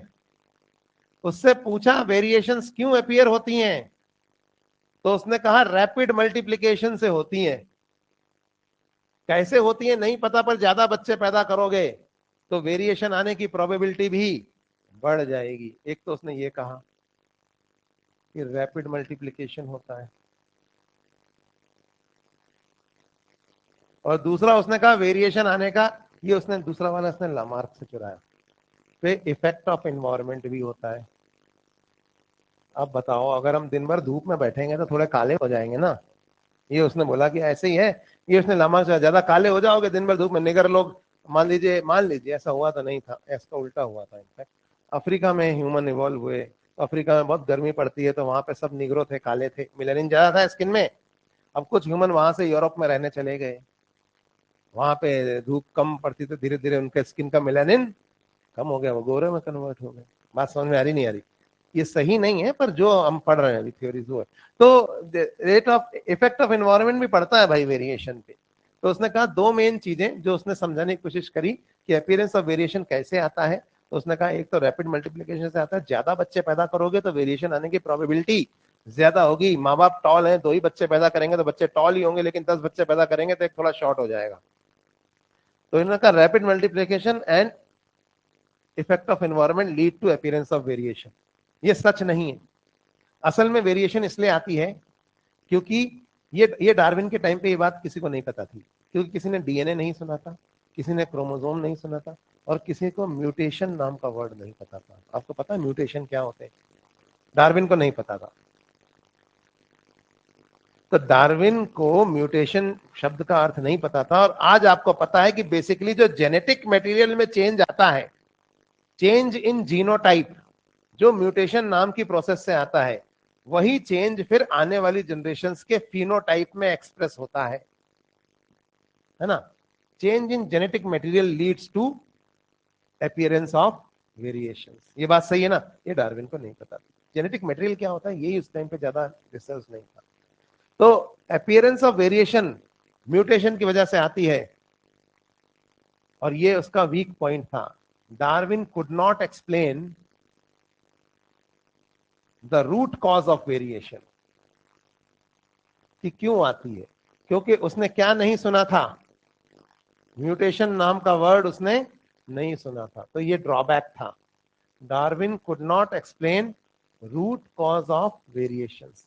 वो ये नहीं बता पाया कि वेरिएशंस क्यों आती हैं, जो कि हमें पता है ये आती हैं due to change in the genetic material, या म्यूटेशन नाम का शब्द उसने नहीं सुना था। तो डार्विन ये नहीं समझा पाया कि रूट कॉज क्या है वेरिएशंस का। पर इसके बाद की बात उसने बड़ी अच्छी समझाई। उसने कहा कि 2 तरह की वेरिएशंस होती हैं। एक होती हैं फेवरेबल वेरिएशंस, जिनको हम कहते हैं यूजफुल वेरिएशंस, और दूसरी होती हैं अनफेवरेबल वेरिएशंस, जिनको हम कहते हैं हार्मफुल वेरिएशंस। यहां भी डार्विन ने थोड़ी सी गलती करी। क्या वेरिएशंस दो ही तरह की होती हैं, यूजफुल और हार्मफुल? इसको हम नियो डार्विनिज्म में सही करेंगे। वेरिएशन दरअसल तीन तरह की होती हैं, यूजफुल, हार्मफुल और यूजलेस।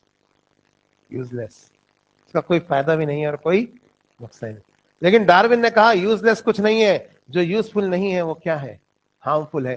जैसे सबके 5 उंगली होती है, किसी के अगर छठी उंगली छोटी सी उग गई इधर, होती ना किसी किसी के, तो ये वेरिएशन है। ये क्या है, यूजफुल है? क्या है, कुछ नहीं। क्या ये हार्मफुल है? क्या हार्मफुल है? कुछ नहीं, यूजलेस है।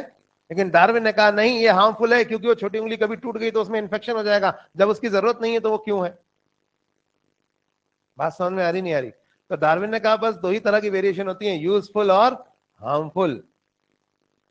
जो यूजफुल नहीं है वो हार्मफुल है। तो डार्विन ने कहा दो तरह की वेरिएशन होती है, फेवरेबल और अनफेवरेबल, यानी यूजफुल और हार्मफुल। तो उसने कहा अपीयरेंस ऑफ वेरिएशन होता है, this happens due to rapid multiplication and effect of environment, and these variations are of two types. क्या है ये टू टाइप्स? फेवरेबल और अनफेवरेबल। इसके बाद आया पांचवा पॉइंट, जो डार्विनिज्म की मजबूत कड़ी थी, ये था नेचुरल सिलेक्शन। वीक पॉइंट के बाद उसने सबसे स्ट्रॉन्ग पॉइंट दिया अगली लाइन में, नेचुरल सिलेक्शन, जिसको उसी वक्त किसी और साइंटिस्ट ने क्या कहा था, सर्वाइवल ऑफ द फिटेस्ट। किसने कहा था? स्पेंसर ने। तो ये पॉइंट क्या कहता था? ये पॉइंट कहता था कि नेचर में दो तरह की वेरिएशंस आती हैं, यूजफुल वेरिएशन और हार्मफुल वेरिएशन। नाउ सेलेक्टर कौन है, सिलेक्शन कौन करेगा? नेचर। चयन करता यानी सेलेक्टर जो है nature. Nature selects individuals with favorable variations and rejects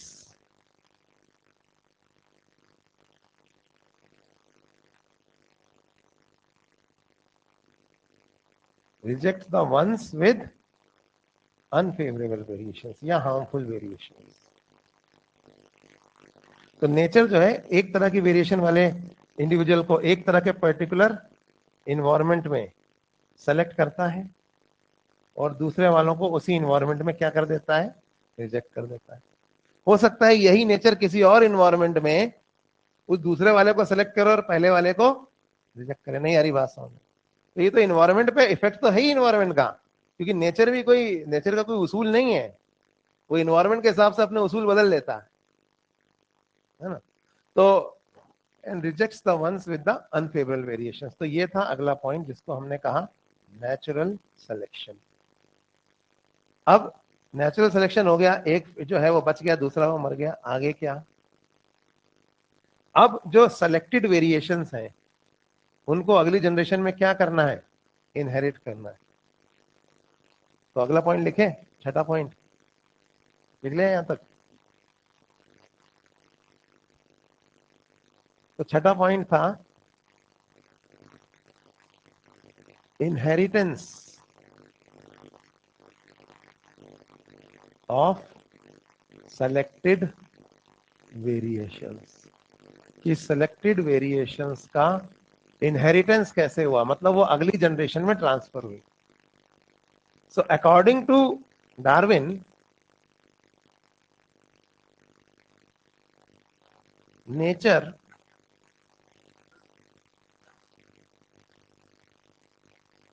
nature क्या,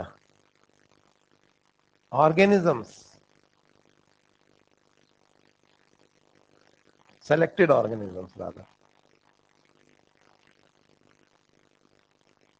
जिनका सिलेक्शन हो गया natural selection, selected organisms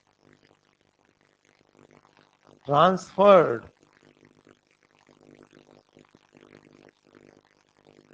the variations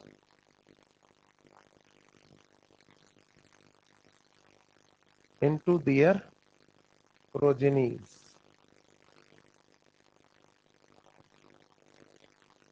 continuously, generation after generation। Generation after generation continuously जब आप सेलेक्टेड वेरिएशंस को ट्रांसफर करते जाएंगे तो क्या होगा, उससे निकल के आया आपका 7वां वाला point, origin of a new species. यही उसकी किताब का नाम था, ऑरिजिन ऑफ स्पीशीज किताब का नाम था। कि जब आप पीढ़ी दर पीढ़ी वेरिएशंस को सेलेक्ट करते जाएंगे और उनको अगली जनरेशन में इनहेरिट करते जाएंगे, तो हजारों पीढ़ियों के बाद जो प्रोजनी पैदा होगी उसके अंदर इतनी सारी नई वेरिएशंस इकट्ठी हो गई होंगी सेलेक्ट हो के, कि वो अपने परदादा के परदादा के परदादा से इतना ज्यादा डिफरेंट हो गया होगा कि हमें उसे एक नई स्पीशीज कहना पड़ेगा। तो ओरिजिनल स्पीशीज से एक नई स्पीशीज ओरिजिनेट हो गई। So continuous selection, continuous inheritance of selected variations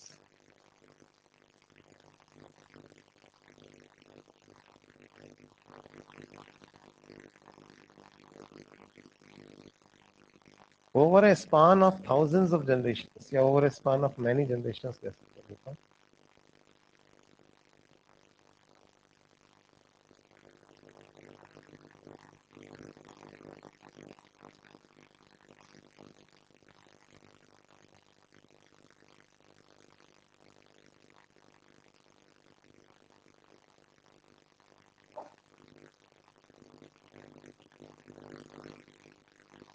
It leads to accumulation of so many variations in the progeny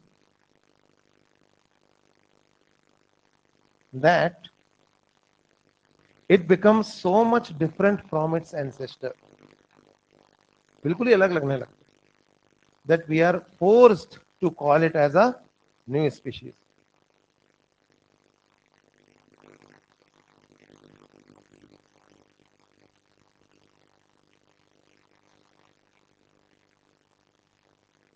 That the progeny is now called and now termed as a new species.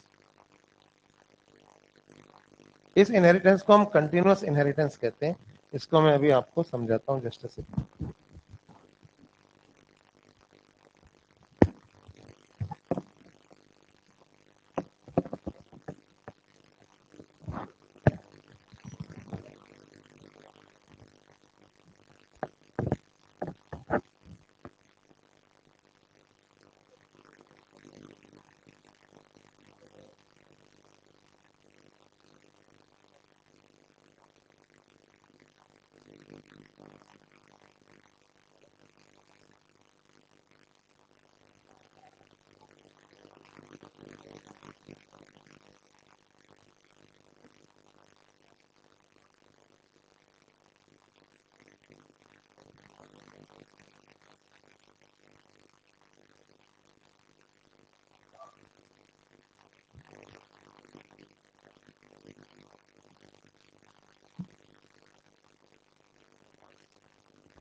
चलिए, तो इसको उन्होंने कहा continuous inheritance.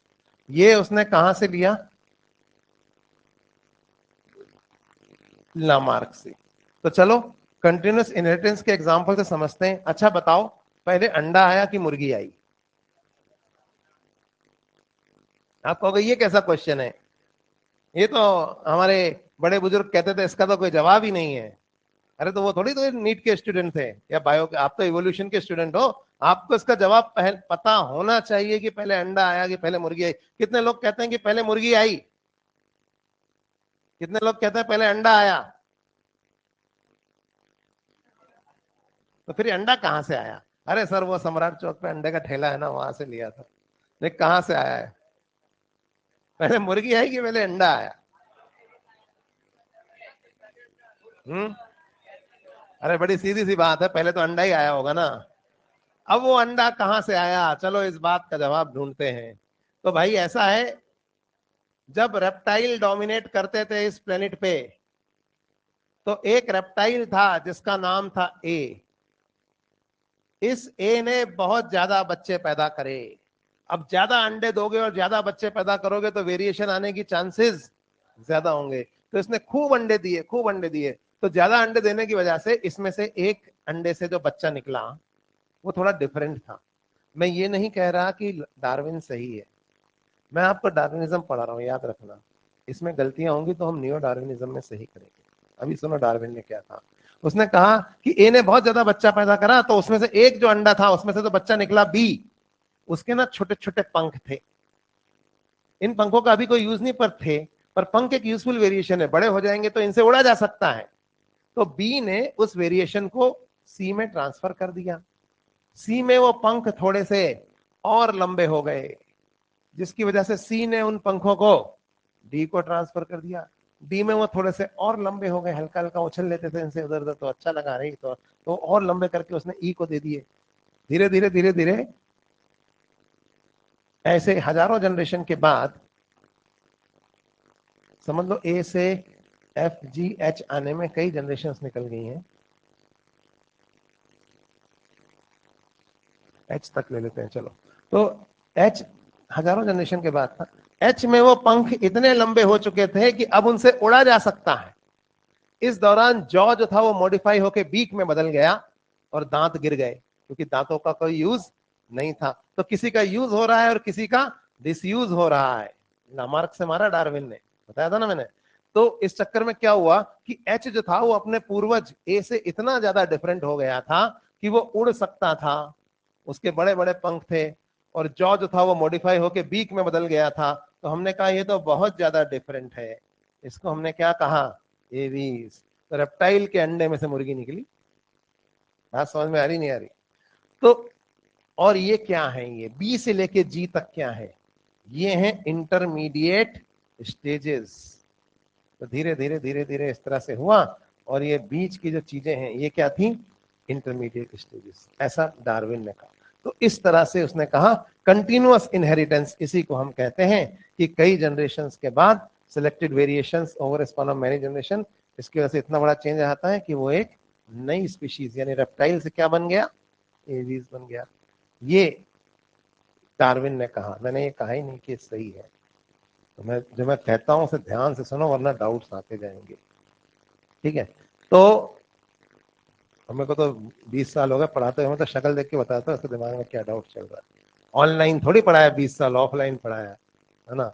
वो पहले बताओ आपके दिमाग में क्या डाउट आने वाला है। चलो, तो यहाँ पे ये तो था, पर लोगों ने कहा अरे ये तो सब ठीक है डार्विन जी, आप तो ये बताओ इस थ्योरी के बेसिस पे बताओ आपने जो दी है यहाँ, वो जिराफ की गर्दन कैसे लंबी हुई। लामार्क ने तो गलत बताया था। लामार्क ने जो बताया था वैसे थोड़ी हुई थी जिराफ की गर्दन लंबी, नहीं हुई थी ना। तो लामार्क को लोगों ने फेल कर दिया। डार्विन से बोला आप बताओ लामार्क की गर्दन कैसे, जिराफ की गर्दन कैसे लंबी हुई, है ना। जिराफ नहीं बता पाया कि लामार्क की गर्दन कैसे लंबी हुई, या है ना। तो डार्विन से पूछा कि तुम बताओ कि लामार्क जिराफ की गर्दन कैसे लंबी हुई, है ना। तो डार्विन ने अपना थ्योरी दिया यही सारे पॉइंट्स पे, और उसकी थ्योरी में भी नेचुरल कैलेमिटी तो आएगी देखो, है ना। तो उसने कहा पहले जो सब जिराफ थे वो छोटी गर्दन वाले थे। मान लो कोटा एक जोग्राफिकल एरिया है, यहाँ पे कुछ जिराफ रहते हैं, सभी जिराफ छोटी गर्दन वाले हैं और नीचे झुक के घास खाते हैं, घास भी है काफी। एक जिराफ कपल जो यहाँ कोटा में रहता था, इधर कहीं विज्ञान नगर में, उसने बहुत ज्यादा बच्चे पैदा करे, 10-12 बच्चे। अब ज्यादा बच्चे पैदा करोगे तो वेरिएशन आएगी कि नहीं आएगी। तो वो जिराफ ने ना 10 बच्चे पैदा करे उस कपल ने। तो उनका एक बच्चा तो था ना, वो लंबी गर्दन वाला हो गया, थोड़ी लंबी गर्दन थी। और वो उसका बचपन में मजाक, 10 लड़के पैदा करे इन्होंने, 9 लड़के तो नॉर्मल, एक लड़का लंबी गर्दन वाला, और उसका मजाक उड़ता था बचपन में। लेकिन उसको कोई फायदा भी नहीं था उसको उस लंबी गर्दन का। खैर माँ बाप तो उससे भी उतना ही प्यार करते थे, बहुत बच्चे बराबर है माँ बाप की। तो बड़े हुए ये। अब बड़े हुए तो यार बाकियों की तो शादी ब्याह भी हो गई, सब इसकी शादी नहीं हो रही, इसकी गर्दन लंबी। माँ बाप भी परेशान। तो पता किया तो पता चला उधर झालावाड़ में एक जिराफ कपल है, उसने भी यही किया। उन्होंने भी ज्यादा बच्चे पैदा करे। कोटा से 80 किलोमीटर दूर झालावाड़ नाम की जगह पे एक और जिराफ कपल था, उन्होंने भी ज्यादा बच्चे पैदा करे, और एक जिराफ कपल ने ना 10 लड़कियां पैदा की। अब 9 लड़कियां तो नॉर्मल, एक लड़की गर्दन लंबी। अब ये कोटा में बैठे वाला बात चलाओ, कोई जाओ। तो कोई गया यहाँ से वहां बात कर, नमस्कार साहब आइए आइए। अब बिटिया को ब्याह नहीं हो रहा होगा, ब्याह ना करेंगे भैया, आप क्या बताएं। और लड़के आते हैं देख जाते हैं, लेकिन थोड़ा सा बिटिया गर्दन लंबी है, बाद में कह देते हैं कुंडली नहीं मिल रही। असली बात तो वही है कि गर्दन थोड़ा लंबी है। और कोई पसंद भी कर लेता है तो बाद में दहेज में घास ज्यादा मांग रहा है। अब गरीब जिराफ इतनी घास कहाँ से लाए, अभी 2 और हैं इसके बाद। 1 मिनट अकेडमी से फोन।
तो भैया ऐसा हुआ कि वहां पे वो जिराफ जो थे, वो बोले कि हमारे नगर में एक लड़का है उधर कोटा में, लंबी जिराफ लंबी गर्दन वाला, अच्छा खानदान का है, खाता पीता है, डॉक्टर है। बोला अच्छा।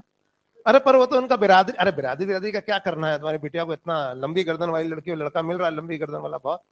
तो ठीक है, वो आए यहाँ सिटी मॉल में, वेज बर्गर खाया, शायद पसंद होगा, मैकडोनल्ड में शादी वादी होगी। अब इनके सारे बच्चे कैसे पैदा हुए बताओ। हाँ, सब लंबी गर्दन वाले। अब 8-10 भाई बहन, 4-6 लंबी गर्दन वाले। अब वो बड़े हुए, फिर परेशानी। अब इनके लिए लड़के लड़कियां कहां से ढूंढे। शादी.com पे दिया, इंटरनेट पे दिया। किसी ने बताया कि बिहार में एक ऐसा कपल है, पटना के बाद, पटना और लखीसराय के बीच में कियोल जंक्शन पड़ता है, वहां उतरिएगा तो दाई तरफ एक गांव है सिकंदरा। तो वहां गांव में वहां एक कपल है ऐसा, उसमें यही समस्या, उनके भी 8-10 भाई बहन, सब लंबी गर्दन वाले। तो बोले नहीं नहीं, इतना दूर हम नहीं भेजेंगे अपना रिश्ता भी। अरे नहीं, तो कोटा पटना चलती है, टाइम पे पहुंचता पहले ले। तो ठीक है, बात हुई, और इसके बाद जो है इनका शादी हो गई। अब बताओ इनके सारे बच्चे कैसे हुए, लंबी गर्दन वाले। अब है ना, भारत में 2 तरह के हो गई जिराफ। मेजोरिटी ऑफ जिराफ कौन थे, 90% से भी ज्यादा छोटी गर्दन वाले, नीचे झुक के घास खाते थे। 10% माइनॉरिटी क्रिएट हो गई है, जो थी लंबी गर्दन वाली। अब लंबी गर्दन वाले लंबी गर्दन वालों में शादी कर रहे, छोटी गर्दन वाले छोटी गर्दन। अखिल भारतीय लंबी गर्दन जिराफ समाज का सम्मेलन है, छोटी गर्दन वाले तुम नहीं आओगे यहाँ, और छोटी गर्दन वाले हमारे सम्मेलन में ये नहीं आएंगे शादी करने। तो दोनों है ना अपने अपने में शादी करते थे। लेकिन कभी कभी क्रॉस मैरिजेस भी होती थी, but population was in equilibrium. कभी कभी हो जाती थी क्रॉस मैरिज। अब तो छोटी गर्दन वाला भाग ही गया लंबी गर्दन वाली लेके, तो क्या कर लोगे तुम, है ना। तो माँ बाप भी आशीर्वाद दे देते, देखो हाँ चलो ठीक है, बच्चों खुशी में हमारी खुशी, पढ़ने भेजा था देखो क्या हो गया, है ना। तो तो लेकिन इन जनरल क्या होता था कि अपने अपने लंबी गर्दन वाले लंबी गर्दन वालों मैंने, हम गैर बिरादरी में नहीं करेंगे, छोटी गर्दन वाले तो हम उस बिरादरी में नहीं करेंगे। तो ऐसे चलता था। फिर एक दिन क्या हुआ, एक दिन नेचुरल कैलेमिटी आई, पॉपुलेशन अभी तक इक्विलिब्रियम में थी। नारद मुनि आए उड़ते हुए, तो देख के बोले जिराफ की गर्दन जो है छोटी होती है, बोल के चले गए। अब आएंगे वो 1000 लाख साल बाद। तो उस बीच क्या हुआ कि एक चेंज इन एनवायरमेंट आया। उस चेंज इन एनवायरमेंट की वजह से घास सूख गई। अब घास सूख गई तो छोटी गर्दन वाले भूखे मरने लगे, लंबी गर्दन वालों ने गर्दन उचका के पेड़ पत्ती खाना शुरू कर दिया, तो छोटी गर्दन वाले मरते चले गए। कुछ छोटी गर्दन वाले, कोई भी पॉपुलेशन गायब नहीं होती, कुछ छोटी गर्दन वाले जिन्होंने लंबी गर्दन वाले शादी कर दी, दे घास दे, तो वो दे दिया करता था, तो वो कम होते गए। लेकिन पर उनकी जगह कौन लेते गए? लंबी गर्दन वाले, क्योंकि वो नहीं मर रहे थे। अब लंबी गर्दन वाले सब ढूंढ रहे, अरे भाई लंबी गर्दन वाला कोई लड़का हो तो बताओ, अरे नहीं है भैया वो तो सब बहुत, तो ये सब चलने लगा। धीरे धीरे क्या हुआ कि सिलेक्शन किसका हो रहा है? लंबी गर्दन वालों का, ठीक है। तो छोटी गर्दन वाले जो है वो कम होते गए, उनकी जगह कौन लेता गया? लंबी गर्दन वाला। धीरे धीरे धीरे धीरे छोटी गर्दन वाले खत्म हो गए, और कौन से बचे? लंबी। पॉपुलेशन तो इंक्रीज हो रही है, लेकिन ड्रिफ्ट आ रहा है। अब उसके बाद क्या हुआ? नारद मुनि 1 लाख साल बाद वापस आए, बोले अरे जिराफ की गर्दन लंबी हो गई, सभी जिराफ छोटी गर्दन वाले थे अब लंबे हो गए। लंबी गर्दन जिराफ, वो जिराफ तो छोटी गर्दन वाला, तो छोटी गर्दन से ही मरा था, ये तो दूसरा है। तो छोटी गर्दन वाला छोटी गर्दन वाला था, लंबी वाला लंबी गर्दन वाला है, लेकिन पॉपुलेशन हैज इवॉल्व्ड। तो इस तरह से जिराफ की गर्दन लंबी हुई। कैसे? छोटी गर्दन वाले मर गए और लंबी गर्दन वाले बच गए, और उन्होंने पॉपुलेशन बढ़ा दी। इसी तरह से उसने ये चीज उसने और एग्जांपल्स में दी।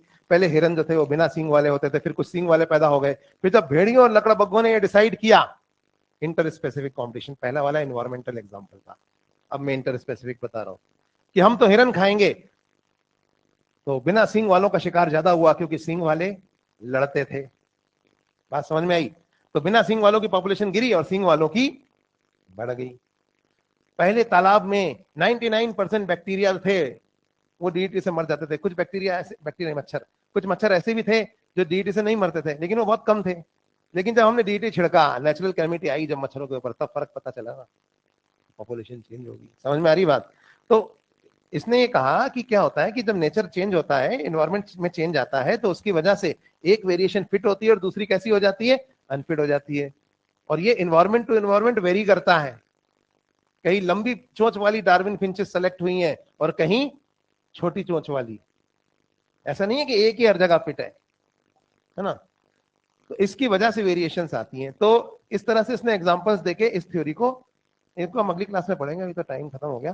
तो डार्विनिज्म के प्लस पॉइंट, इसके एडवांटेजेस और इसके डिसएडवांटेजेस जो भी इस थ्योरी के हैं, इसके बारे में हम अगली क्लास में बात करेंगे, ठीक है? कंटिन्यूअस इनहेरिटेंस वाले के, और ये सही है या गलत है, यहीं से पढ़ेंगे।